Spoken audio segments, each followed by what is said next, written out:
This lesson will cover how to identify creditable breakfast cereals.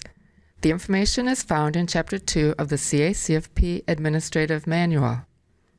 Cereal may be served as a grain component to both infant, child, and adult CACFP participants.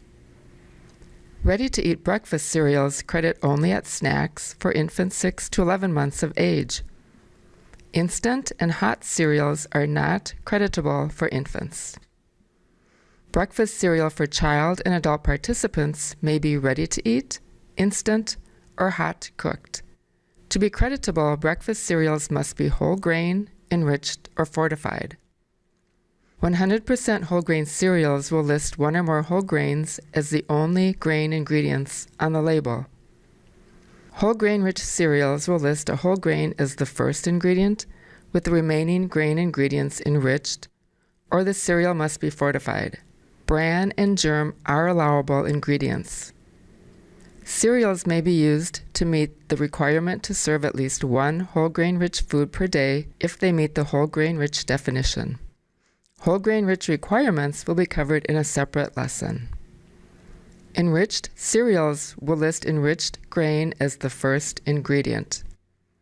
Fortified cereals will list added vitamins and minerals as ingredients and be included on the nutrition facts label.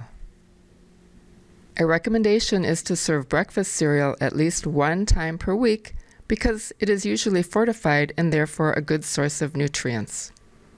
Breakfast cereals must also contain no more than 6 grams of sugar per dry ounce. All cereals approved by the Women, Infants, and Children WIC program meet CACFP requirements.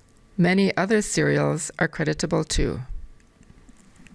Several resources are available to determine if a cereal meets the sugar limit. Use the Iowa WIC approved cereal list in download forms or on the Iowa Department of Human Services website. Download the WIC Shopper free phone app from the Google Play Store, or look for cereals approved for the WIC program on grocery store shelves. You can also refer to the nutrition facts label on the cereal package and do a calculation. To do the calculation, divide the grams of sugar in a serving by the number of grams of cereal in a serving. Use standard rounding rules. If the result is 0.212 or less, the cereal is creditable. The Iowa State CACFP agency has also developed a creditable cereals worksheet available in download forms that performs an instant calculation and determines if the cereal meets the sugar requirement or not. The worksheet requires information from the nutrition facts label. To use the worksheet calculator, find the grams of cereal in a serving and enter it in the first field. Find the grams of sugar in a serving and enter it in the second field. The worksheet will automatically calculate the grams of sugar per ounce and indicate yes if the cereal is within the sugar limits and no if it does not meet requirements.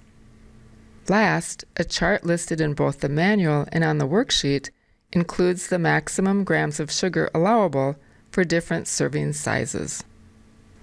The chart is from the USDA training worksheet entitled Choose Breakfast Cereals that are lower in added sugars.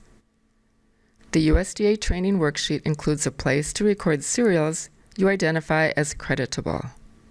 To be creditable, cereals must be both whole grain, enriched, or fortified and meet the sugar requirement. Keep labels on file to document cereals served to meet CACFP requirements. This concludes the lesson on how to credit breakfast cereal. If you have questions, please contact your CACFP consultant or the state agency. Contact information can be found in the front of the manual.